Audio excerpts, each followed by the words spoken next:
Good Sunday evening. I'm Meteorologist Dorien here at Live 5 News, and we do want to give you a first alert update to the latest advisory from Hurricane Milton. This system is still undergoing what we call rapid intensification. That does mean that the winds are strongly coming up, and those will continue to intensify very quickly as we go into the next several hours. Right now, as of the 5 o'clock evening advisory, we do have sustained winds right around 85 miles per hour. So this is now a mid-grade Category 1 hurricane, and just 6 hours ago this was still as a tropical storm. So we are expecting intensification to continue over the very warm waters of the Gulf of Mexico, and now a new update on the forecast track. This actually could make it all the way up towards a Category 4 hurricane. That's just because we have a very conducive environment for further intensification, and it will start the weekend very modestly once it makes its way over towards the Florida Gulf Coast. Again, we are talking about very catastrophic impacts for portions up and down the Florida Gulf Coast, and we will watch this system slowly reemerge off over the open Atlantic Ocean as soon as early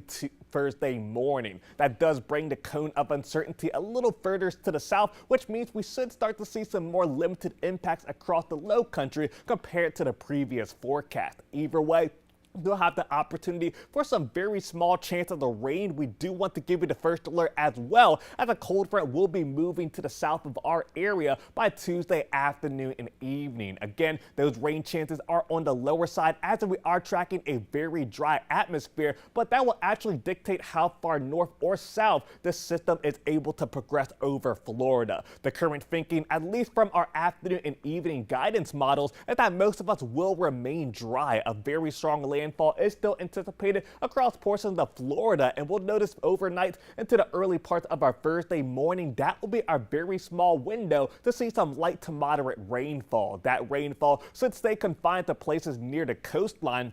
And all in all, it will not be anything that's too heavy in nature. At best, we are looking between 1/4 and 1/2 inch of rain. The bulk of the rainfall is still well to the south of our area, and there is still some antecedent rainfall that's ongoing across portions of Florida. We did see some flood advisories and flash flood warnings already posted for portions of central and south Florida. That's ahead of any moisture that happens from Hurricane Milton. But we could see an additional 6 to 12 inches of rain for portions of Florida, and really stretching up towards Jacksonville and maybe for some portions of coastal Georgia. We'll have to watch those trends very closely. But the largest impact is still from what we have going out over open waters. We do carry a high risk of rip current that will continue through the middle of the week, and so will the risk of very dangerous surf. We are watching tides really that could be elevated over time, and the winds as a whole again are not going to be on the strong side. We could still see some gale force winds, especially off the coastline. Otherwise, those breezes should be largely below tropical storm force over the next several days. Again, in terms of the rainfall, nothing that's too heavy in nature, possibly up to 1/2 inch of rain along the coastline. Farther inland, we're not tracking too much in terms of rainfall whatsoever. But again, we are still in the thick of hurricane season. That will be allowed to end on November 30th, so definitely a good tool to use is the Live 5 First Alert weather app. We'll have more information more often as we go over the next several days.